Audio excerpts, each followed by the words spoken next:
السلام عليكم ورحمة الله وبركاته. الحمد لله رب العالمين، والصلاة والسلام على نبينا محمد وعلى آله وصحبه أجمعين والتابعين لهم بإحسان إلى يوم الدين. أما بعد، فقد قال تعالى في قرآنه الكريم وفرقانه الحميد: لقد كان لكم في رسول الله أسوة حسنة لمن كان يرجو الله واليوم الآخر وذكر الله كثيرا. وقال الرسول صلى الله عليه وسلم: أما لكم في أسوة. وقال الرسول صلى الله عليه وسلم: فإن خير الحديث كتاب الله وخير الهدي هدي محمد صلى الله عليه وسلم وشر الأمور محدثاتها وكل محدثة بدعة وكل بدعة ضلالة وكل ضلالة في النار. সম্মানিত উপস্থিতি, লাইভের সদস্য মণ্ডলী, রাসূলুল্লাহ সাল্লাল্লাহু আলাইহি ওয়াসাল্লাম তিনি যে আমাদের মডেল, এ কথাটা আল্লাহ রাব্বুল আমিন আমাদেরকে তার কোরআন কারীমের মাধ্যমে শিক্ষা দিয়েছেন। রাসূলুল্লাহ সাল্লাল্লাহু আলাইহি ওয়াসাল্লাম তিনিও আমাদেরকে বলে দিয়েছেন যে তিনি আমাদের মডেল। যেমন একসময় সাহাবায়ে কেরামকে লক্ষ্য করে বলেছেন: আমা লাকুম ফিয়া উসওয়াহ, আমার মাঝে কি তোমাদের জন্যে উত্তম নমুনা নাই? মানে আমাকে ফলো করতে পারো না তোমরা? এখান থেকে আমরা বুঝতে পারি যে রাসূলুল্লাহ সাল্লাল্লাহু আলাইহি সাল্লাম তিনি এসেছিলেন আমাদের জন্যে, আমাদেরকে জান্নাতের পথ দেখার জন্যে, জান্নাতের পথ দেখিয়ে দেওয়ার জন্যে। তো রাসূলুল্লাহ সাল্লাল্লাহু আলাইহি ওয়াসাল্লামকে এই জন্যে আমাদের ফলো করতে হবে, যাতে আমরা জান্নাতে যেতে পারি। এই কথাটি বুখারী শরীফের হাদিসে সুন্দর করে বোঝানো হয়েছে। এক হাদিসে রাসূলুল্লাহ সাল্লাল্লাহু আলাইহি ওয়াসাল্লাম বলছেন, অর্থাৎ এই হাদিসটিতে, কুল্লু উম্মতি ইয়াদখুলুল জান্নাহ, আমার উম্মতের সকলেই জান্নাতে যাবে, ইল্লা মান আবা, একমাত্র যে যেতে অস্বীকার করেছে সে যাবে না। তো এটা কেমন কথা? জান্নাতে যেতে চায় না এমন আছে? যদি বলা হয় যে হাত উঠান, কে জান্নাতে যাবে না, জাহান্নামে কে যাবে না, হাত উঠান, উঠবে? এমনকি ওই ন্যাংটা পাগলাটাও, লাল শালওয়ালা যে নগ্ন হয়ে নোংরা হয়ে পড়ে আসে রাস্তায়, তাকে যদি বলা হয় এরকম ধান্দা কেন করছো? আল্লাহ পাওয়ার জন্য, জান্নাত পাওয়ার জন্য। খাজা বাবার মাজারের মাথা ঠোকাচ্ছে, ওরও ইচ্ছা যে জান্নাত পাবে। এইভাবে জান্নাত যেতে চায় না এমন কি আছে? কেউ নেই। তো প্রশ্নটা আশ্চর্য লাগলো। সাহাবায়ে কেরামকে তখন বলেছিলেন যে, ওমা ইয়াবা ইয়া রাসূলুল্লাহ, হে আল্লাহর রাসূল, কে অস্বীকার করে? মানে জান্নাতে যেতেও কি অস্বীকার করার লোক আছে যে আমার জান্নাত চাই না? তখন রাসূলুল্লাহ সাল্লাল্লাহু আলাইহি ওয়াসাল্লাম বলছেন, মান আতাআনি দাখালাল জান্নাহ, যে আমার অনুসরণ করবে সে জান্নাতে যাবে। মান আসানি, আর যে আমার বিরুদ্ধাচরণ করবে, ফাকাদ আবা, সেই অস্বীকার করবে, মানে সেই জান্নাতে যেতে অস্বীকার করবে। বুখারী শরীফের হাদিস। এই হাদিস সুস্পষ্ট প্রমাণ হয়ে গেল যে আপনি যদি রাসূলুল্লাহ সাল্লাল্লাহু আলাইহি ওয়াসাল্লামকে অনুসরণ না করেন, বরং তার বিরুদ্ধাচরণ করেন, তাহলে আপনি যেন জান্নাতে যেতে চাচ্ছেন না। তার মানে জান্নাতের সমস্ত দরজা বন্ধ, একমাত্র রাসূলুল্লাহ সাল্লাল্লাহু আলাইহি ওয়াসাল্লামের দরজা দিয়ে যেতে হবে, রাসূল সাল্লাল্লাহু আলাইহি ওয়াসাল্লাম অনুসরণের পথ দিয়ে জান্নাতে যেতে হবে। অতএব আমাদেরকে লক্ষ্য করতে হবে রাসূলুল্লাহ সাল্লাল্লাহু আলাইহি ওয়াসাল্লাম কী করতেন, কী করতেন না, তাকে আদর্শ হিসেবে আমাদের ফলো করতে হবে। রাসূলুল্লাহ সাল্লাল্লাহু আলাইহি ওয়াসাল্লাম একটা স্বভাব ছিল যে দুনিয়াদারিতা তার ভিতরে ছিল না। মালিদ দুনিয়া, মালি ওয়ালিদ দুনিয়া, তিনি বলতেন আমার আর দুনিয়ার সাথে কী সম্পর্ক? ইন্নামা আনা মিসলুর রাকিব, ইস্তাওয়াল্লা তাহতা শাজারাতিন সুম্মা রাহা ওয়া তারাকা। আমি তো ওই লোকের মতো, ওই পথিকের মতো, ওই আরোহীর মতো, যে যাত্রা পথে একটা গাছের নিচে আশ্রয় নিয়েছে, মানে ছায়া নিয়েছে, সুম্মা তারাকা, ছেড়ে চলে গিয়েছে। তাহলে পুরো দুনিয়াটাকে রাসূলুল্লাহ সাল্লাল্লাহু আলাইহি ওয়াসাল্লাম কী বলছেন? একটা সামান্য কিছু রেস্ট করার জায়গা। প্রকৃত এটা বাড়ি নয় একজন মুমিনের। আমাদের এমন মনে করা উচিত। আর ধন সম্পদ কামিয়ে একটা বড় লোক হতে হবে, অনেক ধনাঢ্য হতে হবে, এই করতে হবে, সে করতে হবে, এই চিন্তা চেতনা, দুনিয়া কেন্দ্রে এই চিন্তা চেতনাগুলি কিন্তু ভালো মানুষের চিন্তা চেতনার ভিতরে পড়ে না। বরং আখিরাত কামি যারা, হ্যাঁ দুনিয়া কামাতে পারে, কিন্তু দুনিয়াটাই মূল টার্গেট থাকবে না। দাউদ আলাইহিস সালাম নবী ছিলেন না? নবী ছিলেন এবং সম্রাট ছিলেন, সারা বিশ্বকে শাসন করেছেন বলা যায়। সুলাইমান আলাইহিস সালাম, ওনার বেটা, উনি কি কম পাওয়ারফুল নবী ছিলেন? নবী ছিলেন, বাদশাহ ছিলেন, সমস্ত জীবজন্তুর কথা শুনতে পেতেন, বুঝতে পারতেন। ইমাম কুরতুবী এটা তাফসীরে আনছেন যে এক মুরগির কাছে মোরগ যে বলছে যে তুই যে ওর সাথে থাকিস, তোকে তো ভালো খাবার দেয় না, যে আমার কাছে তোকে আরও সুখে রাখবো, মানে পরকীয়ার ব্যাপার স্যাপার। সুলাইমান আলাইহিস সালামের কথাটা শুনে দিয়েছে। যাই হোক, এটা সত্যি হয় আর না হয় তফসিরে কর্তব্য দিয়েছে। তো সুলাইমান আলাইহিস সালাম কথা বুঝতে পারতেন, জীবজন্তুর, পশু পাখির কথা বুঝতে পারতেন, পিঁপড়ার কথা বুঝতে পারতেন। তো আল্লাহ তো এই পিঁপড়ার কাহিনী বলে দিয়েছেন, যখন উনি যাচ্ছেন রাজবহর নিয়ে। তো পিঁপড়া, মহিলা পিঁপড়া মানে রানী, সমস্ত পিঁপড়া কুলকে বলছে, ইয়া আইয়ুহান নামলু উদখুলু মাসাকিনাকুম, হে পিঁপড়ার গোষ্ঠী, তোমরা তোমাদের যার যার গর্তে ঢুকে পড়ো। লা ইয়াখতাইমান্নাকুম সুলাইমান ওয়া জুনুদুহু ওয়া হুম লা ইয়াশউরুন, কারণ তোমাদেরকে সুলাইমান আলাইহিস সালাম পিষ্ট করে দিতে পারে। তোমাদের যেন পিষ্ট না করেন সুলাইমান আলাইহিস সালাম, তার লস্কর, তার সেনাবাহিনী, অজান্তে, মানে ইচ্ছা করে করবে না, কিন্তু টেরই পাবে না তোমরা এত ছোট জাত, এত পিচ্ছি, তো কাজে গর্তে ঢুকে যাও যার যার। এই কথাটা সুলাইমান আলাইহিস সালামকে পৌঁছে দিয়েছে বাতাস, চলে গেছে তার কাছে। তো কত পাওয়ারফুল নবী ছিলেন, এবং আল্লাহর কাছে দোয়া করছে, আল্লাহ আমাকে এমন একটি দান করেন, রব্বে হাবলি মুলকান লা ইয়ানবাগি লিআহাদিন বা'দি, এমন রাজত্ব দেন যে রাজত্ব আমার পরে কারোর জন্য শোভা পাবে না। তার মানে আল্লাহ কাছে চাইলে কম চেয়ে লাভ কি, ভালো একটা চান, দেনেওয়ালা তো আল্লাহ। এমনকি যেগুলোকে অসম্ভব মনে করে সেটা আপনি চান, মানে হতে পারে আল্লাহ আপনাকে সেটা দিয়ে দিবে।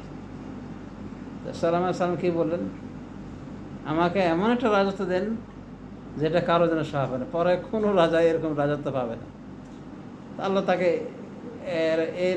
এই পাওয়ারটা দিয়েছিলেন, মানে তার মুলকের ভেতরে সবাই ছিল, সবাই তার প্রজা, পিঁপড়াও প্রজা, পিঁপড়ার কথা বুঝতে পারতেন, জীবজন্তুর কথা বলতে পারতেন, বুঝতে পারতেন। তার কোনো অভাব ছিল? সুলাইমান আলাইহিস সালাম, দাউদ আলাইহিস সালাম, পাহাড় তার সাথে কি জিকির করতেন, জিকির করতো পাহাড়, পক্ষীকুল জিকির করতো, মানে উনি যখন করতেন তখন ওরাও কি তার সাথে যোগ দিত। তো এই যে পাওয়ারফুল নবী দাউদ আলাইহিস সালাম, ওনাকে লোহাটা একবার হালুয়ার মতো করে দেওয়া হয়েছিল, উলিন আলে দাউদ আল হাদিদ ও আলান্না লাহুল হাদিদ, আল্লাহ বলছে ওর জন্য আমি হাদিদকে নরম করেছি, লোহাকে, লোহা যে মন সে উনি ঘোরাতে পারতেন, পেঁচাতে পারতেন, যেটা ইচ্ছা সেটা বানাতে পারতেন, তরবারি, চাকু, এই সেই যা ইচ্ছা, একটা লৌহবর্ম পোশাক তৈরি করতে ইচ্ছে মতো, এমনি পানি দিয়ে আগুন দিয়ে গড়ে তো সবাই পারে, এমনিও ওনার কাছে গড়ত। তো বাপ বেটা কতটা পাওয়ার পেয়েছিলেন, তো কার কথা বলবো, কার শুকরিয়া করে? দাউদ আলাইহিস সালাম। নবী সাল্লাল্লাহু আলাইহি ওয়াসাল্লাম বলছেন, ওয়াকানা দাউদ আলাইহিস সালাম আ'বুদাল বাশার, দাউদ আলাইহিস সালাম বান্দাদের ভিতরে মানুষের সব থেকে বড় আবেদ ছিলেন। কানা ইয়াসুমু ইয়াওমান ওয়া ইফতিরু ইয়াওমান, একদিন রোজা রাখতেন, একদিন রোজা বিরতি দিতেন, মানে নুস করে দিয়েছে তার জীবনটাকে, রোজায় কাটিয়ে দিয়েছে। ওয়ালা ইয়াফিররু ইযা লাকা, আর যখন সাক্ষাৎ হতো দুশমনের সাথে ভাবতেন না, মোকাবেলা করতেন। অনুরূপভাবে দাউদ আলাইহিস পরিবার সম্পর্কে বলা হয়েছে, পুরা রাত জেগে ইবাদত করত, কেউ এই রাতে, কেউ মধ্যরাতে, কেউ শেষ রাতে, কন্টিনিউ করত, মানে সারা রাত কেউ না কেউ আছে।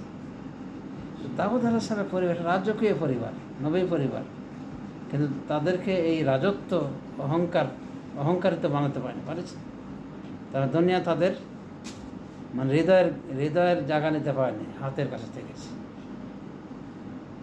এবং দাউদ আলাইহিস সালাম সরকারি বেতন বাবা যা খেতেন না, নিজের ওই লোহার ওইটাকে দিয়ে যে বানাতে ওখানে গেছে ওগুলো ইনকাম করে, হাতের ইনকামে খেতেন। এটা বলতে চেয়েছি, সুলাইমান আলাইহিস সালাম যখন এইভাবে দেখছেন যে তার পক্ষে কোন কথা শুনছে, পিঁপড়ার কথাও তিনি বুঝে নিলেন, জেনে নিলেন পিঁপড়া কী বললো তার পিঁপড়ার রাজ্যে। তো সুলাইমান আলাইহিস সালাম এতে করে আরও বিনয়ী হয়েছে এবং তিনি বলেছেন, আল্লাহ যে আমাকে এটা দিয়েছে এই পাওয়ার, ওদেরকে বিলকিস রানীর রাজতখ্ত এনে হাজির করার জন্য বললেন যে কে এনে দিবে, ইয়কুম ইয়াতি নিবে আরশিহা, ওর আরশকে নিয়ে আসবে। কলা ইফরিত মিনাল জিন, ইফরিত একটা জিন, মানে ধূর্ত জিন, বললো যে আমি আপনাকে এনে দেবো, এখান থেকে ওঠার আগে, উঠতে যতটুকু সময় লাগে, বসে আসে উঠতে যত সময় লাগে এনে দেবো। আর একজন বলে যার নাকি একটা কেতাবের এলেম ছিল, সেটা মানুষ, আনা আতিকা বিহি ক্বাবলা ইয়ারতাদ্দা ইলাইকা তারফুক, আমি আপনাকে চোখের পলক এনে দেবো। মানে চোখের পলক ফেলতে যতটুকু সময়, কতটুকু সময় লাগছে, এই যে চোখের পলক ফেলছেন, সেকেন্ডের ব্যাপার। তো উনি বলছেন যে বিলকিসের রাজ সিংহাসন এনে দেবো আপনাকে, আপনার চোখের পলক মারার আগে আগে। সুবহানাল্লাহ। এত কিছু পেয়ে অহংকারী হন, বরং উনি বুঝেছেন যে আল্লাহ চাচ্ছেন যে আমি লিয়াবলুয়ানি আশকুরা আম আকফুরা, আল্লাহ আমাকে পরীক্ষা করতে চান যে আমি আল্লাহ শুকরিয়া করি নাকি কুফরি করি। এই জন্য তার দোয়ায় রেকর্ড হয়েছে, সুলাইমান আলাইহিস সালামের দোয়ায় রেকর্ড হয়েছে, রব্বি আউজি'নি আন আশকুরা নি'মাতাকাল্লাতী আন'আমতা আলাইয়া, রব আপনি আমাকে, হে রব আপনি আমাকে তৌফিক দান করুন যেন আমি নেয়ামতের শুকরিয়া জ্ঞাপন করি, যা ওই নেয়ামত শুকরিয়া, আমার ওই নেয়ামত শুকরিয়া জ্ঞাপন করি যা আপনি আমাকে দিয়েছেন এবং আমার পিতা মাতাকে দিয়েছেন। এরপর বলছেন আমাকে সৎ আমলের তৌফিক দান করুন, ওয়াদখিলনি বিরহমাতিকা ফি ইবাদিকা সালিহিন, এবং আপনার রহমতের গুণে আমাকে আপনার সৎকর্মশীল বান্দাদের অন্তর্ভুক্ত করে নিন। তাহলে দুনিয়া পেয়েও কিন্তু তারা দুনিয়ার প্রতি ঝোঁকে, আল্লাহ এটাই চেয়েছেন। রাসূল সাল্লাল্লাহু আলাইহি ওয়াসাল্লাম আমাদের এরকমই ছিলেন যে দুনিয়া ইচ্ছা করলে উনি অনেক কিছু ভোগ করতে পারেন, দুনিয়া ভোগ করেন, ইচ্ছা করে করেন। তো এদিকটা থেকে আমাদের উপকৃত হতে হবে। খালি দুনিয়া দুনিয়া মানে কী করে, আরে এমনও আছে, আমি যেখানে থাকি সেখানে এমনও আছে যে নিজের একমাত্র স্ত্রীটাকে কন্ডম ব্যবহার করে বাচ্চা হয়ে যাবে, 2টা বাচ্চার পরে আর বাচ্চা নেওয়ার ইচ্ছে নেই। কারণ কীভাবে ডেভেলপ করবে সংসারটা, কীভাবে বড় করে, কীভাবে স্বাচ্ছন্দ্য হয়ে থাকবে, সুখে থাকবে, এই জন্যে কন্ডম ব্যবহার করে।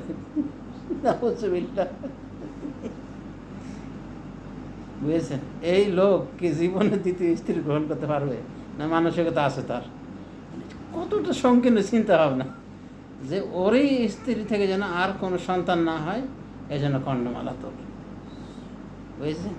কথা হলো যে এগুলো আল্লাহ রাসূল সাল্লাল্লাহু আলাইহি আদর্শ বিমুখিতা। আল্লাহ রাসূল সাল্লাল্লাহু আলাইহি সাল্লামকে দুনিয়া পায়নি, ঠিকই দেখছেন আল্লাহ রাসূলের শাগরেদ যারা ছিলেন 4 খলিফা, লক্ষ্য করে দেখেন, তাদেরকে দুনিয়া পায়নি। ওমর রাদিয়াল্লাহু আনহু অর্ধজাহান শাসন করেছেন তালি দেওয়া জামা গায়ে, জামাই তারই ছিল। কেন? তার এত বড় রাজত্ব, যেখানে হরমুজের রাজত্ব জয় করে সোনা দানা এনে হাজির করা হয়েছিল, তার মুকুটটা এনে দেওয়া হয়েছিল ওমরের দরবারে, ওমর ইসলামের কাছে, ফিরেও তাকানি। ভাগ্য দেওয়া সব। সে উমর রাদিয়াল্লাহু আনহুর গায়ে তালি দেখা গেছে, আলোচনা করে তালি আছে গায়ে, জামাই। তো ওটা সেলাই করতে পারতেন অবশ্যই, বা একটা ভালো কিছু ব্যবহার করতে পারতেন। তার মানে দুনিয়া থেকে তারা এতটাই বিমুখ ছিলেন, ইচ্ছে করলে পারতেন। একটা গরিব দেশও দেখেন না, ওই রাজা বাসারা কি সুখে আরাম আয়েশ করে। এরকম যদি আরাম আয়েশ ফিরে হতেন এই খলিফারা, তাহলে পারতেন না। তো দুনিয়া যদি আমাদেরকে পেয়ে বসে, তো এটাকে বলা হয়েছে, কোনো কোনো সারা বলছেন আর দুনিয়া খামরু শয়তান, শয়তানের মত। দুনিয়াতে যে যত মত হবে সে তত আল্লাহ থেকে গাফিল থাকবে। হ্যাঁ, আপনি দুনিয়াটা ভালো করে ভোগ করেন। নেমাল মালু সালেহ লিরাজুল সালেহ, মানে ভালো মাল ভালো ব্যক্তির জন্য অনেক ভালো, মানে ওই মালটাকে সে কাজে লাগাই দিবে, ধর্মীয় কাজে লাগাবে, বিভিন্ন রকম বৈধ নেকির পথ এর নিয়োগ ইনভেস্ট করবে, তো খারাপ না। ইন্নাল্লাহ ইউহিব্বুল গানিয়্যা তাকি আল খাফি, আল্লাহ ওই ধনীকে পছন্দ করে যে মুত্তাকি এবং খাফি, আত্মগোপনে থাকে, আড়ম্বর দেখে বেড়ে না, মানে ফুটানি করে করে বেড়ে না যে আমার এই আছে সে আছে, তাহলে আমি এই করি সে করি। তো রাসূলুল্লাহ সাল্লাল্লাহু আলাইহি ওয়াসাল্লাম আদর্শের এটা ছিল দুনিয়া বিমুখতা। তার ছাত্ররা এরকমই ছিল, তার বউগুলো বিবিগুলো এরকমই ছিল। আয়েশা রাদিয়াল্লাহু আনহা মানে কীরকম, মানে তার একদিকে তার স্ত্রী, আজ ছাত্রী, তার প্রতিষ্ঠানের শিক্ষার্থী, পড়াশোনা করেছেন। আয়েশা রাদিয়াল্লাহু আনহাকে দেখা গিয়েছিল যে তিনি আড়ম্বর পরিত্যাগ করেছেন। এমনকি সহিহ মুসলিম হাদিসে পাওয়া যায় যে নবী সাল্লাল্লাহু আলাইহি ওয়াসাল্লাম বিবিরা চুল কেটে আফরা করতেন, মানে একবারে ছোটো করে দিয়েছিলেন, যাতে ওই মানে ওই গোসল টোসলের ঝামেলা, ওই চুল ভেজে থাকে সমস্যা হওয়ার কারণে চুলকে ছোটো করে দিয়েছে, যাতে ওই সমস্যা না হয় ধোয়াধুয়ের ক্ষেত্রে, পাক পবিত্রের ক্ষেত্রে। এটা আল্লাহ নবীর সাথে পরবর্তীতে, এই জন্য তো কিছু আলেমদের একতলাফ আছে যে মেয়েরা চুল কাটতে পারে কিনা। তো কথা হল কাটতে পারে, যদি বিশেষ করে স্বামী চায় এবং কাফের মহিলাদের সদস্যতা অবলম্বন উদ্দেশ্য না হয়ে থাকে। আর নবীর বিবিরা এটা করেছিল, সহিহ মুসলিম হাদিস, যে তাদের নিকট ঝামেলা রাখতো, এত বড় চুল, বুঝেছেন? চিন্তা করে দেখেন মানে কীভাবে বডি ফিটনেস করেছেন ওনারা, যাতে এগুলো ধোয়াধুয়ি করে ঝামেলা না লাগে, সংক্ষেপ করেছে। আর আয়েশা সিদ্দিকা রাদিয়াল্লাহু আনহা দুনিয়ার প্রতি কতটা আকৃষ্টশীল লক্ষ্য করে দেখেন।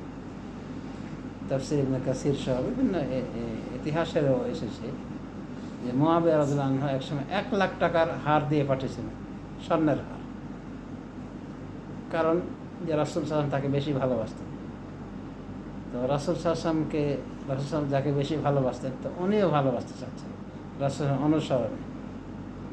তো রাসূল সাল্লাল্লাহু আলাইহি ওয়াসাল্লামের একান্ত প্রিয়তমা বিবি হিসাবে, মানে তাকে বেশি ভালোবাসেন হিসাবে উনি ওই ওনার রাজত্ব থাকাকালীন, রাজা হওয়ার পরে 1 লাখ টাকা হার দিয়েছিলেন। তো উনি হারটাকে বিক্রি করেছিলেন, বিক্রি করে মদিনার ফকির, মিসকিন, কাঙ্গাল, অসহায়দের মাঝে বিতরণ করেছেন।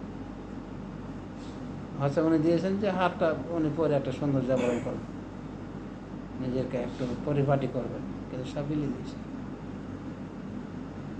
আরও বিভিন্ন দান, জুবাইর, উনি তো তার ছিলেন, তো আব্দুল্লাহ বিন জুবাইর, উনি তার বোনের ছেলে ছিলেন, মানে খালা ছিলেন। আব্দুল্লাহ বিন জুবাইর একসময় রাজত্ব পেয়েছে, মক্কা মদিনার শাসন ভার নিয়েছিলেন, তারপর রাজা ওই সময়। তো মাঝে মধ্যে উনি টাকা পয়সা পাঠাতেন, দান করেন, উনি হাত দিয়ে করে দিতেন, মানুষকে দান করে দিতেন। তো একসময় রাগ করে উনি একটা কথা বলেছেন যে ওনারকে কোনো কিছু দেওয়ার, মানে যাতে কিছু না করতে পারে এরকম একটা করা দরকার, খালি দিয়ে দিছি সবকে না রেখে।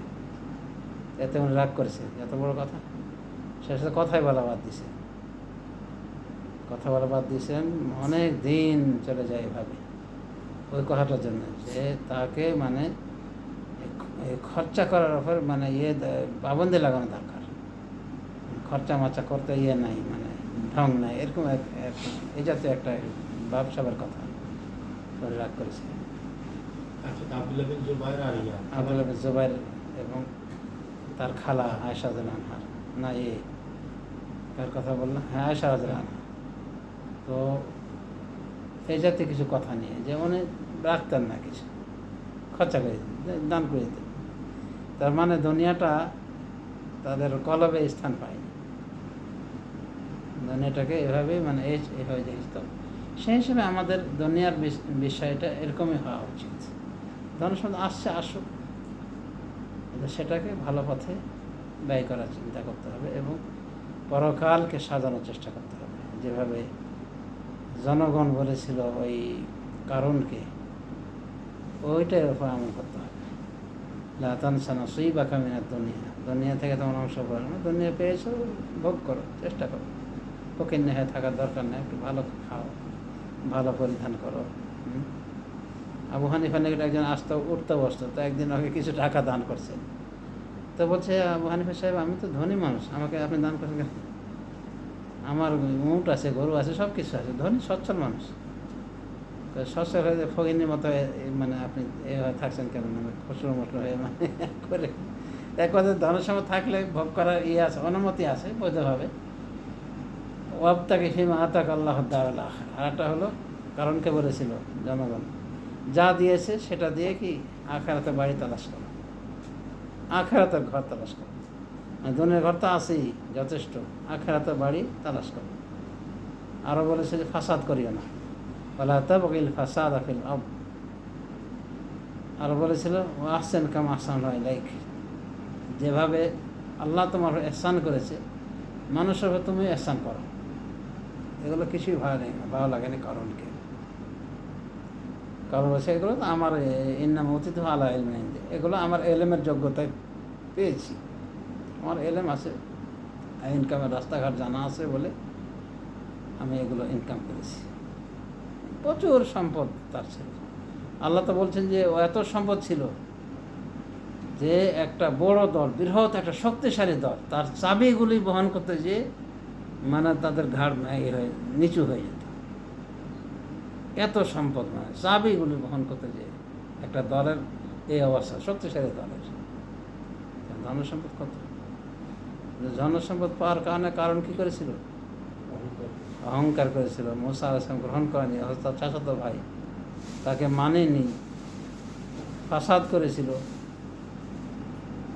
তো এগুলো করা যাবে না। এক কথা দুনিয়াকে প্রশ্রয় দেওয়া যায় না, দুনিয়া কলবে থাকবে না, বেরিয়াত হাতে থাকবে, যাতে করে যে কোনো সময় কি ওটাকে সদ্ব্যবহার করা যায়। তো দুনিয়া ছেড়ে দিতে বলা হয়নি, কিন্তু দুনিয়াটাকে অর্থাৎ সম্পদটাকে পরকালের হিসেবে, প্রাথমিক হিসেবে গ্রহণ করতে বলা হয়েছে। তো যা হোক, রাসূলুল্লাহ সাল্লাল্লাহু আলাইহি ওয়াসাল্লামের একটা বড় আদর্শ হচ্ছে দুনিয়া বিমুখ। সুতরাং তার উম্মতের ভেতরেও যারা তাকে অনুসরণ করছে তাদের এটা থাকা উচিত। এই ধনসম্পদ থাকলেও মানে ধনসম্পদ লিপ্সা থাকবে না,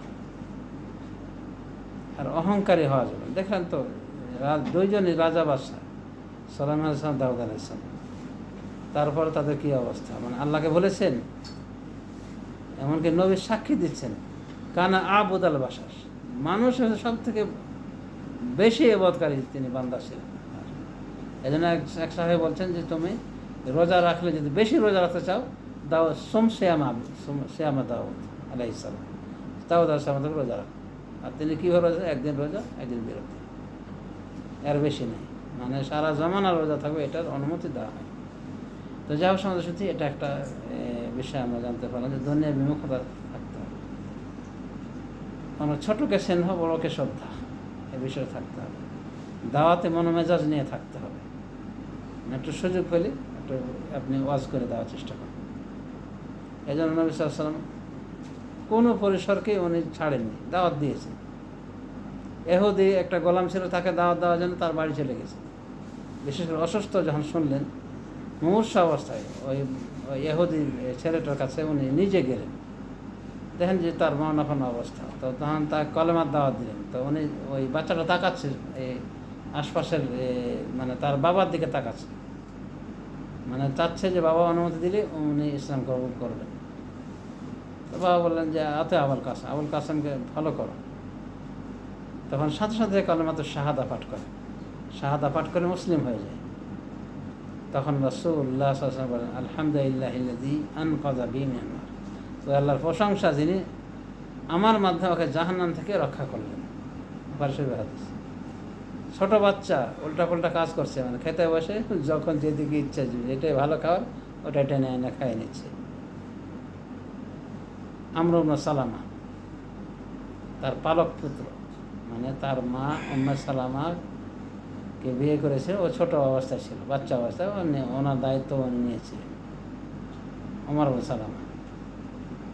তো খেতে বসেছেন একসাথে সাহাবায়ে কেরাম সহ নবী সাল্লাল্লাহু আলাইহি ওয়াসাল্লাম, ও বাচ্চাটা বসেছে, ও খালি হাতে একবার এদিকে আর ওদিকে ওইদিকে, মানে ভালো ভালো যেদিকে মন চাই সেদিকে যাচ্ছে। তো নবী সাল্লাল্লাহু আলাইহি ওয়াসাল্লাম ওকেও শিক্ষা দিয়ে, ইয়া গোলাম, এই বাচ্চা,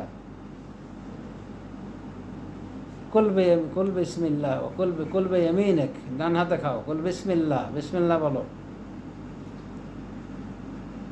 বিসমিল্লাহ বলো, ডান হাতে খাও, ও কুল মিম্মা ইয়ালিক, পাশের খাবার থেকে গ্রহণ করো, মানে তোমার নিকটে যেটা আছে ওই দিকে চলে যাও না, ওই দিকে যাও না, লা তুদাউর ওয়াজিদ, তার মানে যদি একই খাবার থাকে পাশ থেকে খেতে হবে, কিন্তু খাবারটা যদি ভিন্ন হয় তাহলে সেটা আলাদা কথা। বুখারী শরীফ হাদিসে রয়েছে নবী সাল্লাল্লাহু আলাইহি ওয়াসাল্লাম ওই একসাথে খেতে বসে ওই খালি কদু তালাশ করতেছে, কদু এত তাব্বাদ বা কদু তালাশ করে খাচ্ছে। আনাস রাদিয়াল্লাহু আনহু বলেন যে ওই দিন থেকে আমি কদুকে ভালোবাসতে শুরু করেছি, কারণ নবী সাল্লাল্লাহু আলাইহি ওয়াসাল্লাম কদু খাওয়া পছন্দ করতেন। তার চিন্তা করে দেখেন, এটা দুনিয়ার বিষয়, তারপরও সাহাবী আনাস বলেন যে ওই দিন থেকে আমি কদু খাওয়া পছন্দ করি, কদুকে পছন্দ করি। তা আমাদের তো পছন্দ করা উচিত, সেই হিসাবে খাওয়া উচিত, ঠিক আছে, এবং উপকারী এ খাবারটা। আর কুমড়া কদুর বেশি তো অনেক এনার্জি বাড়ায়। তো যাই হোক, দেখেন রাসূল সাল্লাল্লাহু আলাইহি ওয়াসাল্লাম এখানে কিন্তু একটা বাচ্চাকে মানে ছাড়লেন না, তাকে ওয়াজ করে দিলেন। বউয়ের সাথে কত ছিলেন, মিষ্টি ভাষী ছিলেন, সংসারী ছিলেন, বরাগ্য তাকে পছন্দ করেছেন। তিনজন সাহাবী নবী সাল্লাল্লাহু আলাইহি ওয়াসাল্লাম ইবাদত বন্দেগীর সময় জানতে এসে যখন জানলো যে তিনি এভাবে ইবাদত করেন, এভাবে তাহাজ্জুদ পড়েন, সেটাকেও কম মনে করল। তারা বলছে বের হয়েছে, ওয়াইনা নাহনু মিনান নবী সাল্লাল্লাহু আলাইহি ওয়াসাল্লাম, আরে আমরা নবী সাল্লাল্লাহু আলাইহি ওয়াসাল্লাম কোথায়, এটা এইটুকু ইবাদত নবী সাল্লাল্লাহু আলাইহি ওয়াসাল্লাম হতে পারে যথেষ্ট। মানে এবাদতে কি স্পিড, বুঝছেন? তো একজন তখন বলছে তিনজনের ভিতরে, আজকে থেকে আমি মহিলাদেরকে বিয়ে শাদী করবো না। আর একজন বললো, আজ থেকে আমি কোনো ঘুম নাই, সারা রাত ইবাদতবন্দি করবো। আর একজন কি বললো, আমি সব সময় রোজা থাকবো। কিসের রমজান, সারা জীবন রমজান, রোজা থাকবে, কোনো রোজা ভাঙি নাই। তিনজনের তিনটা কথা বলছে, মোটা দৃষ্টিতে মনে হয় খুব ভালো কথাই তো বলছে।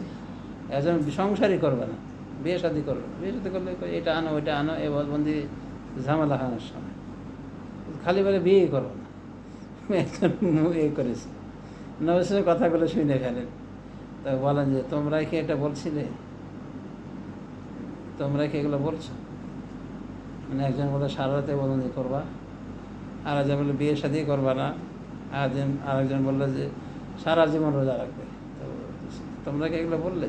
বলছে হ্যাঁ রাসূল, মানে ইবাদত বেশি করবে, রাসূল ইবাদতটা কম মনে করেছিল। তখন রাসূল বলেন আমাইন আখশাকুম লিল্লাহ আতকাকুম লাহ, মনে রাখবে আমি তোমার থেকে আল্লাহকে বেশি ভয় করি, আল্লাহকে বেশি ভয় করে চলি, আর মনে আছে আল্লাহ সম্পর্কে বেশি জানি। এরপরও আমি আতাজাওয়াজ, বিয়ে শাদী করি, আতাজাওয়াজ নিসা, আর খোদা আনাম, ঘুমাই, আর আকুম আনাম, ঘুমাই এবং ক্যাম করি, রাতে কিছু অংশ ঘুমাই, কিছু অংশ ক্যাম করি। অসম ওফতের, রোজা রাখি, রোজা বিরতি দিই, নফল রোজা। ফামান রাগিবা আন সুন্নতি ফালাইসা মিন্নি, সুতরাং আমার সুন্নত যে বিমুখ হবে আমার উম্মতের অন্তর্ভুক্ত নয়। খালি বলি শেষ, মানে উম্মত থেকে খালি বেশি স্পিড আনা এবাদতে মাতবরি করা রাসূলের উপর দিয়ে। আর নবী সাল্লাল্লাহু বলছে নেকাহ মিন সুন্নতি, নেকাহ করা, বিয়ে করা আমার সুন্নত। আমার রাগে আমার সুন্নতি ফালাইসা মিন্নি, যে আমার সুন্নতে বিমুখ হবে ও আমার অন্তর্ভুক্ত নাই।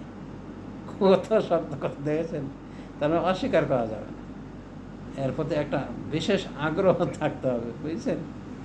তো রাসূলুল্লাহ সাল্লাল্লাহু আলাইহি ওয়াসাল্লাম দেখেন ভুল দেখেছেন, সাথে সাথে ডিরেকশন, সাথে সাথে ভুল কারেকশন করে দিতে, এটা রাসূলের জন্য যে ভুল বললে ওটাকে ওই জায়গাতেই সুন্দর করে বুঝিয়ে দিতে হবে। আর ও যদি মানে হটকারিতে হয় তাকে সেভাবে শিখিয়ে দিতে হবে। নবী সাল্লাল্লাহু আলাইহি ওয়াসাল্লাম একজনকে দেখে বাম হাতে খাচ্ছে, কুল বিয়ামিনিক, তুমি ডান হাতে খাও। উনি বললেন যে লা আস্তাতিউ, পারবো না আমি। নবী সাল্লাল্লাহু আলাইহি ওয়াসাল্লাম বললেন যে লাস্তাতা'তা, পারবেও না। ফামা রাফাহা ইলা ফিহ, সাহাবী বলছেন সালামাতুল্লাহ কোয়া, যে সে সারা জীবন আর মুখের সামনে হাতটা উঠাতেই পারে না। আল্লাহ রাসূলের বদদোয়া পেয়ে গেছে, সহিহ মুসলিমের হাদিস। মানে ওই যে হটকারিতা করলো, নবী সাল্লাল্লাহু আলাইহি ওয়াসাল্লাম ডান হাতে খাও, তাহলে ওজোর ধরে ওজোর বলবে, কিন্তু না, বলছে না আমি পারবো না, মানে বাম হাতেই খাবে। নবী সাল্লাল্লাহু প্রতিবাদ করেছে। তো অন্যায় দেখলে প্রতিবাদ করা কি, এটা নবীর সুন্নাহ।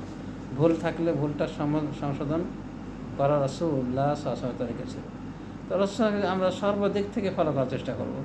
রাসূল সাংসারিক ছিলেন, বউদেরকে অনেক আদর করতেন, কারণ আরহামান নাস বিল আয়াল, তিনি পরিবারকে সব থেকে বেশি রহম করতেন, দয়াশীল। তার মানে দয়াশীল হতে পরিবারের প্রতি খাটাস আমার আচরণ করা যাবে না, তাছাড়া রূঢ় আচরণ করা যাবে না।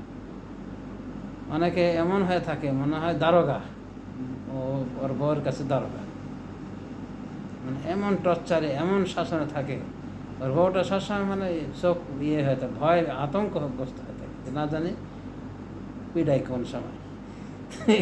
এটা স্বামী এরকম কি ছিল রাসূলুল্লাহ সাল্লাল্লাহু আলাইহি ওয়াসাল্লাম, কত ভালোবাসতেন। মা সিদ্দিকাকে বিয়ে করেছেন অল্প বয়সে, তিনি একমাত্র তার ভার্জিন স্ত্রী ছিলেন। তো উনি যেরকম ওই ছোট বয়সের সে ওরকম নবী সাল্লাল্লাহু আলাইহি ওয়াসাল্লাম তার সাথে সেভাবে সাঙ্গ দিয়েছে। ওনার ওই বিয়ের পরও উনি খেলনার পুতুল নিয়ে খেলতেন, কারণ 9 বছরে বাসর হয়েছে, 9 বছর সংসার হয়েছে। এটা নিয়ে নাস্তিকদের এত মাথা ব্যথা। এই শয়তানগুলি মানে ইবলিস থেকেও খারাপ, ফেরাউন থেকেও খারাপ। ফেরাউন আল্লাহর সামনে কোনো বিয়াদের কথা বলেছে, শয়তানও বলে, কিন্তু এই নোংরাগুলি নাস্তিকগুলি বলে আল্লাহর ভুল ধরে, রাসূলের ভুল ধরে, নাউযুবিল্লাহ। তো নবী সাল্লাল্লাহু আলাইহি ওয়াসাল্লাম দেখা গেছে যে বিবি আয়েশার সাথে খেলাধুলা একটা পছন্দ করছে, এখনও ওই শিশু সুলভ আচরণ রয়ে গেছে, সুযোগ করে দিয়েছে। মানে অন্যান্য তার যারা বান্ধবী, মানে আয়েশা একসাথে খেলাধুলা করতেন, নবী সাল্লাল্লাহু আলাইহি ওয়াসাল্লাম আসলে ওরা পালাই যেত, আরও ডেকে ওদেরকে লাগাইতেন, খেলো খেলো। চিন্তা করে দেখছি নবী সাল্লাল্লাহু আলাইহি ওয়াসাল্লাম বুড়ো বয়সে উনি আয়েশার সাথে দৌড়ের প্রতিযোগিতা করেছেন। একবার কোনো এক যুদ্ধে সাহাবায়ে কেরামকে নিয়ে গেলেন, তো যাওয়ার সময় সাহাবাদের বলছে তোমরা একটু আগায় যাও, তোমরা সামনে আগায় যাও। এবার যখন সাহাবায়ে কেরাম চলে গেলেন, বলছে আয়েশা তাহলে আসো আমরা একটু দৌড় প্রতিযোগিতা করি, কে দৌড়াইতে পারে। তো প্রথমে রাসূলুল্লাহ সাল্লাল্লাহু আলাইহি ওয়াসাল্লামকে মা আয়েশা হারিয়ে দেন, মানে এবার উইনার কে হন, আয়েশা রাদিয়াল্লাহু আনহা। আর একটা যুদ্ধে রাসূলুল্লাহ বের হলেন ওই আয়েশা রাদিয়াল্লাহু আনহাকে নিয়ে। তো এবার দেখা গেল ওই সাহাবীদেরকে বললেন যে তোমরা একটু ওইদিকে যাও, মানে সামনে চলে যাও। এরপরে নবী সাল্লাল্লাহু আলাইহি ওয়াসাল্লাম বললেন আয়েশা আসো আমরা দৌড় প্রতিযোগিতা করি। এবার দৌড় প্রতিযোগিতায় রাসূল সাল্লাল্লাহু আলাইহি ওয়াসাল্লাম তাকে হারিয়ে দিলেন। এরপরে উনি হাসলেন, বলছে হাযিহি তিলকা সাবকা, এটা ওই সময়ের দৌড়ের মানে ফল, মানে ওই যে জিতেছিলে এখন তোমাকে কী করলাম, হারিয়ে দিলাম, এর পরিবর্তে ওটা। তো ওলামায়ে কেরাম কেউ বলছেন যে আসলে কি আয়েশা রাদিয়াল্লাহু আনহা পারবে দৌড় প্রতিযোগিতায়, মানে একটু ভান করেছিলেন, একটু ষোলো চলেছেন, আয়েশা জিতে গেছে, এইভাবে বলছেন। আর মা আয়েশা বলছেন যে পরের দৌড় প্রতিযোগিতার কথা বলছেন, যে ওই সময় আমার মানে গোস্ত বেড়ে গেছে, মানে শরীরে মাংস ধরেছে, যার ফলে দৌড়ায় পারেনি। এই যে দৌড় প্রতিযোগিতায় লাগা, রাসূলের বয়স কত চিন্তা করে রেখেছেন। রাসূল নবী সাল্লাল্লাহু আলাইহি ওয়াসাল্লাম সেরা মানব এবং সেরা রাসূল, আর যদি আমরা বলি রাষ্ট্রনায়ক, রাষ্ট্রপ্রধান, তারপরে মা আয়েশার সাথে এরকম ব্যবহার করেছেন। এ কথায় শিক্ষা নিতে হয়, এ কথায় শিক্ষা নিতে হয়, বউকে ভালোবাসা দেওয়া শিখতে হয়। এই জন্য একটা কথা প্রসিদ্ধ আছে যে হুজুরা বউকে ভালোবাসে, কথাটা কিন্তু বাস্তব। কারণ তাদের কাছে এই জাতীয় জ্ঞান থাকার কারণে তারা মানে আমল করার চেষ্টা করে, বুঝছেন? হাসান হোসেন দুই নাতিকে কত ভালোবাসতেন নবী সাল্লাল্লাহু আলাইহি ওয়াসাল্লাম, পিঠে নিয়ে ঘোড়া চাটছেন, ঘোড়া হয়েছে। বুখারী শরীফে নামাজের ভিতরে হাসান হোসেন গাড়ি চড়ে বসছে, সেজদা থেকে আর নবী সাল্লাল্লাহু উঠছেন না, অনেক লম্বা সেজদা। এক সাহাবী একটু মাথা উঠিয়ে দেখেন যে হাসান রাদিয়াল্লাহু বা হোসেন রাদিয়াল্লাহু মাথায় সওয়ার হয়ে আছে, আবার উনি মাথা নিচে নামাচ্ছেন। পরে নবী সাল্লাল্লাহু আলাইহি ওয়াসাল্লাম নামাজটা যখন কমপ্লিট করলেন, সাহাবা কেরাম বলছে ইয়া রাসূলুল্লাহ, এত লম্বা সেজদা দেখে আমরা ভাবছি রাসূল সাল্লাল্লাহু আলাইহি ওয়াসাল্লাম হচ্ছে বা মৃত্যু চলে আসলো কিনা। তখন বলছে না, এটাও না ওটাও না, ওয়ালাকিন ইবনি হাযা ইরতাহালানি ফাকারিহতু আন আজাল আলাইহি, কিন্তু আমার এই ছেলেটা, নাতিকে ছেলে বলছে, আর আমরা বলি ভাই, আমার এই ছেলেটা আমাকে কি সোয়ারে বানিয়েছিল, মানে ঘোড়া উঁট যাই বলে সোয়ারে, তা আমি তার উপর তাড়াহুড়া করা পছন্দ করি। সুবহানাল্লাহ, নামাজের অবস্থায় নাতির জন্য কি ঘোড়া সাজছে, এই ছিল রাসূলুল্লাহ সাল্লাল্লাহু আলাইহি ওয়াসাল্লাম। এত ভাব নিয়ে থাকার কি দরকার? বাপরে দেখলে বেটা একেবারে চোখ বড় বড় হয়ে যায়, বাপে দিবে মায়ের সেরকম, এটা মায়ের জীবন চর্চা করে তো এরকম এরকম রক্ত চোষা হওয়া যাবে কি? যাবে। তো বিশেষ করে যারা আলেম ওলামা তারা চেষ্টা করে নবী সাল্লাল্লাহু আলাইহি ওয়াসাল্লামকে ফলো করার, যার ফলে তারা বউকে ভালোবেসে থাকে, বুঝেছেন? তো এগুলো রাসূল সাল্লাল্লাহু আলাইহি ওয়াসাল্লামের আদর্শে ছিল। তো আমাদের চেষ্টা করতে হবে রাসূল সাল্লাল্লাহু আলাইহি ওয়াসাল্লামের আদর্শবান হওয়ার। এভাবে রাসূল সাল্লাল্লাহু আলাইহি ওয়াসাল্লামের জীবনী আমাদের যে পড়ার প্রতি উৎসাহ করা হয়। কারণ কি, আপনি যত পড়বেন তার জীবনে ততটা নিজেকে ঢেলে সাজাতে দেখবেন আপনি মাটির মানুষ হয়ে গেছেন, মানে একেবারে নিরহংকারী, ভদ্র, নম্র। এলেম যত বাড়বে বিনয়তে তত বাড়বে। আর আমাদের দেশে এলেম যত বাড়ে মানে দেখা যায় সার্টিফিকেট অনেক, অহংকার তত হয়ে গেছে। আমি রাজশাহীতে ফোন করছি একজনকে ডক্টর হওয়ার পরে, ডক্টর হওয়ার আগে ফোন করলে রিসিভ করতো, ডক্টর হওয়ার পরে আর ফোন রিসিভ করে না, খালি ফোন মারি, মোবাইলে ওর নাম্বার আছে, রিসিভ করে না। শেষে আমি বললাম যে আমি আখতার মাদানী, মানে চিন্তা রাজশাহীর লোক, সাথে সাথে মেসেজ দিচ্ছে, ও শেখ আপনি কেমন আছেন? এর আগ পর্যন্ত যেহেতু ডক্টর মানুষ, এখন তো সাধারণ পাবলিকের ফোন রিসিভ করা যায় না, এটা সম্মান আসলে যায় না, বুঝছেন? যখন দেখা যে মাদানী মানুষ, মাদানীতে একটু ইয়ে থাকে, মানে সম্মান থাকে বা পরিচিত যেহেতু, বাস শেখ বিন বাজ রাহিমাহুল্লাহ মিটিংয়ে আছেন, মিটিংয়ে থাকার পরেও একটা কল রিসিভ করছে, রিসিভ করে উত্তর দিচ্ছে। তখন অন্যান্য আলোচনা বলছে যে শেখ আপনি একটা মিটিংয়ে আছেন, ফতোয়ার মিটিংয়ে, জটিল মাসলা নিয়ে আলোচনা চলছে, আল্লাহ হাজা, তার কোনো প্রয়োজন আছে বলে ফোন দিয়েছে, তার কোনো প্রয়োজন আছে বলে ফোন দিয়েছে, এটা উত্তর দিয়ে দিই, বুঝেছেন? তো এলেম যদি শরীয়তের এলেম হয়, তো যে যত পড়ালেখা করে সে তত বেনে যাবে, ভাব দেখে চলার কথা নয়। কারণ তার নবী তো এরকম না, নবী সাল্লাল্লাহু আলাইহি ওয়াসাল্লাম কী ছিলেন?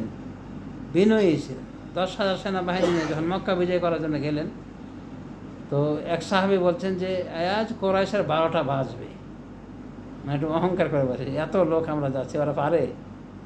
তখন নবী সাল্লাল্লাহু আলাইহি ওয়াসাল্লাম ওর কাছ থেকে একটা পতাকা, দলীয় একটা পতাকা ছিল, প্রত্যেকের সেনাবাহিনীর বিভিন্ন শ্রেণীতে ভাগ করা থাকে এবং পতাকা থাকে যাকে নেতা নিয়োগ করা হয়। তো বাপ ছিল, বাপ থেকে পতাকা কেড়ে নিয়ে বেটাকে দিছে, মানে বেটা ছিল বিনয়ী আর বাপ ছিল অহংকারী, আর অহংকারে চূর্ণ করার জন্য ওকে পদচ্যুত করছে। আর নবীর সঙ্গে দেখা গেছিলো একবারে মাথা নিচু করে দিয়েছে, মানে তার বাহনের লাগামের সাথে লেগে যাওয়ার মতো বিনয় তার, মানে আল্লাহর শুকরিয়া হিসেবে যে আল্লাহ রাব্বুল এতটা তাকে পাওয়ার দিয়েছেন যে আজ মক্কা বিজয় করতে যাচ্ছেন, চারিদিকে সেনাবাহিনী একেবারে মানে ছড়িয়ে, যেদিকে চোখ তত দূর চক্ষু মেলে সব রাসূলের কথায় উঠছে আর বসছে। তো অহংকারী না হয়ে বিনয় হয়েছে। আবু বকর রাদিয়াল্লাহু আনহুকে আল্লাহ যখন তার বাবাকে নিয়ে গেলেন ইসলাম কবুল করানোর জন্যে, মানে মক্কা বিজয় দিবসের আগ পর্যন্ত ইসলাম কবুল করেনি বুড়ো মানুষ, মুরব্বী। আর মুরব্বীদের মুখ বেশি জোরাল থাকে না, মানে পুরানটাই ধরে থাকে মেমোরিতে। তো উনি মুসলমান হননি। এমনকি আবু বকর যখন মদিনায় গেলেন হিজরত করে রাসূল সাল্লাল্লাহু সাথে, এবং সাথে ওই ৬,০০০ দিরহাম সাথে নিয়ে গেছে, তার মানে গোটা বাড়ির পুঁজি সব নিয়ে গেছে। তখন ওই যে আবু বকর রাদিয়াল্লাহু আনহুর বাবা, মানে আয়েশা, আসমা ওনাদের বাবা, উনি তখন বলছেন যে, ওই দাদা বলতেছে যে এটা কাম হলো, তোদের বাপ চলে গেলে হবে, কিচ্ছু রাখা যায়নি। না দাদু, আছে তো, জিনিস আছে অনেক। যে ওই পাথরের একটা থলে দেখাইছে, দেখেন হাত দেন, অন্তত পরে দেখা যায় অনেক খরচের মতো করতেছে, ওটাকে দেড়হাম দিনার মনে করছে। ঠিক আছে, এভাবে বুঝ দিয়েছেন। তো ওই মুরব্বীকে নিয়ে রাসূল হাজির হয়েছে, না আবু বকর জন্য হাজির হয়েছেন নবী সাল্লাল্লাহু নিকটে ইসলাম কবুল করানোর জন্য। তো নবী সাল্লাল্লাহু কত বিনয়ী সে লক্ষ্য করে দেখেন, মুরব্বী মানুষ তো, এই জন্য বলছেন যে আমাকে যদি বলতে আমি ওর কাছে আসতো, ওকে নিয়ে আসলে কেন, মানে মুরব্বী মানুষ কষ্ট হলো তার আসতে। তখন আবু বকর রাদিয়াল্লাহু আনহু বলেন, না ওই আসার উপযুক্ত, আপনার কাছে ওই আসার উপযুক্ত। তাহলে চিন্তা করেন রেসপেকশন কীভাবে, বড় থেকে সম্মান করে কীভাবে, এটা শিখতে হবে। ডিগ্রিধারী হওয়ার কারণে বড়োকে অনেক সময় তুমি করে বলে। সেনাবাহিনীর নিয়মে এটা দাড়িওয়ালা যদি হয়, 60 বছরও যদি হয়, কিন্তু র্যাঙ্কে ছোটো, তুমি করে বলবে। কত একটা বেয়াদবি, মানে পদে বড় হয়ে গেছে তাই ওকে তুমি করে বলবে, বুঝছেন? তো রাসূল সাল্লাল্লাহু আলাইহি ওয়াসাল্লামের জীবন আদর্শ যে যত ফলো করবে মানার নিয়তে, সে তত বিনয় হয়ে যাবে ইনশাআল্লাহ, এবং ততটাই তার ভিতরে তাকওয়া ফরগেতে আসবে। তো যা হোক, রাসূলুল্লাহ সাল্লাল্লাহু আলাইহি ওয়াসাল্লামের আদর্শের সেটা ফোটা কিছু বললাম, এবং রাসূল সাল্লাল্লাহু আলাইহি ওয়াসাল্লাম থেকে আমাদের শিখতে হবে দাওয়াতে মনোমেজাজ, এবং দুনিয়াটাকে রাসূল সাল্লাল্লাহু আলাইহি ওয়াসাল্লাম যেভাবে দেখেন সেভাবেই তা আমরা দেখি, তা আমাদের জীবন ধন্য হবে। দুনিয়া কামাতে নিষেধ নাই, কিন্তু দুনিয়াটাকে পেটে জায়গা দিতে হবে না, অন্তরের ভিতরে, বরং এই দুনিয়াটাকে আখিরাতের বাহন হিসেবে চালানোর চেষ্টা করতে হবে। এটাই হলো কথা। রাসূল সাল্লাল্লাহু আলাইহি ওয়াসাল্লাম এখানে হাদিসে বলছেন, মান কানা দুনিয়া হাম্মাহু, যার দুনিয়াটা মেন টার্গেট, সাত্তাতাল্লাহু আলাইহি শামলাহু, আল্লাহ তার সমস্ত কিছুকে গোছালো জিনিসকে অগোছালো করে দেবেন, মানে তার গচ্ছিত কোনো জিনিসে রাখবেন না, সব চতুর্দিকে ছিন্ন ভিন্ন করে দেবেন। ওয়ালাম ইয়াতিহি মিনাদ দুনিয়া ইল্লা মা কুদ্দিরা লাহু, আর দুনিয়া থেকে ততটুকু হয় যতটুকু তার লেখা হয়েছে, তার কপালে, তার তাকদীরে। কিন্তু এর আগে বলেছেন যে মান কানাতিল আখিরা হাম্মা, যার আখিরাতের মেন টার্গেট, মেন এবং মুখ্য বিষয় যার হবে আখিরাতটা, মানে আখিরাতটা হলো মেন, 1 নম্বর, তাহলে কি হবে? জামা আল্লাহ আলাইহি শামলাহ, তার সমস্ত কিছুকে আল্লাহ গছিয়ে দেবেন, অগোছালো সমস্ত জিনিসকে আল্লাহ গছিয়ে দেবেন, একত্রিত করে দেবেন। ওয়া জাআলা গিনাহু ফি কলবিহি, আর তার ধনিত্ব, প্রাচুর্যতা, সচ্ছলতা তার হৃদয়ের ভিতরে ঢেলে দেবেন। সে মনে করবে যে আলহামদুলিল্লাহ, আল্লাহ আমাকে যা দিয়ে যথেষ্ট দিয়েছে। সে দেখবে তাকে ও এত কোটিপতি, আমি কেন না, বরং আল্লাহ যা দিয়ে তা নিয়ে সে কি শুকরিয়া জ্ঞাপন করবে। তার অন্তরে আল্লাহ ধনিত্ব ঢেলে দেবে, প্রাচুর্য ঢেলে দেবেন। ও আতাত দুনিয়া হের, দুনিয়া তার পিছিয়ে ছুটবে, তার নিকটে আসবে লাঞ্ছিত হয়ে। দুনিয়াকে সে সম্মান করে না, দুনিয়া নিয়ে সে পড়েও থাকে না, এরপর দুনিয়া তার পিছিয়ে লেগে গেছে, আল্লাহ তার পিছনে দুনিয়াকে লাগিয়ে দেবে। তাহলে যদি আখিরাত যদি টার্গেট হয়, দুনিয়া এমনি পেয়ে যাবেন, ফাও। কিন্তু দুনিয়াটা যদি টার্গেট হয়, তা এমনও হতে পারে না দুনিয়া না আখিরাত, কিচ্ছু না।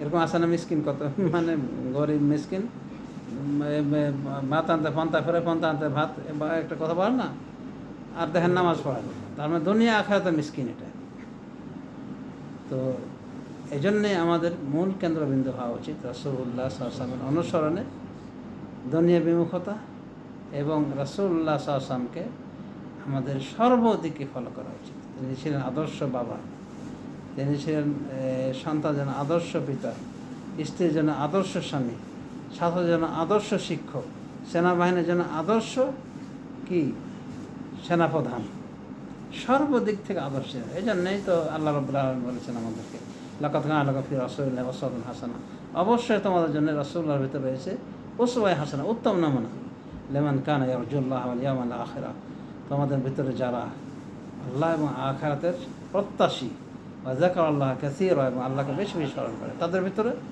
নমুনা রয়েছে কে? রাসূল সাল্লাল্লাহু আলাইহি ওয়াসাল্লাম। রাসূল সাল্লাল্লাহু আলাইহি ভিতরে এই সমস্ত লোকদের জন্য মডেল রয়েছে, মানে এরা রাসূল সাল্লাল্লাহু আলাইহি ফলো করে। তো আল্লাহ রাব্বুল আলামিন আমাদেরকে প্রিয় রাসূল সাল্লাল্লাহু আলাইহি ওয়াসাল্লামকে ফলো করার তৌফিক দান করুন।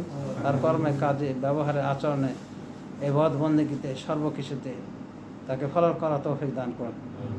এবং আল্লাহ রাব্বুল আলামিন যেন আমাদের দুনিয়াটাকে সেরা না বানিয়ে দেন, এটাকে মুখ্য যেন টার্গেটে পরিণত করেন, মুখ্য টার্গেট যেন না পরিণত করেন, বরং আমাদের মেইন টার্গেট যেন হয় আখিরাত। আল্লাহ রাব্বুল আলামিন আমাদের এই আশা, প্রত্যাশা, দোয়া কবুল করেন। আল্লাহুম্মা আ'ইজ্জিল ইসলাম ওয়াল মুসলিমিন ওয়া আযিল্লা শিরকা ওয়াল মুশরিকিন। রব্বানা আতি নুফুসানা তাকওয়াহা ওয়া যাক্কিহা আনতা ওয়ালিয়্যুহা আনতা খায়রু মান যাক্কাহা আনতা ওয়ালিয়্যুহা ওয়া মাওলাহা। আল্লাহুম্মা ইগফির লিজামিল মুসলিমিনা ওয়াল মুসলিমাত ওয়াল মুমিনিনা ওয়াল মুমিনাত। আল্লাহুম্মা লা তাজআল দুনিয়া আকবার হাম্মিনা ওয়া লা মাবলাগা ইলমিনা ওয়া লা ইলান নারি মাসীরানা। আমিন। ওয়া সাল্লাল্লাহু আলা নাবিয়িনা মুহাম্মাদ ওয়া আলা আলিহি ওয়া সাহবিহি আজমাইন। আলাইকুম আসসালাম।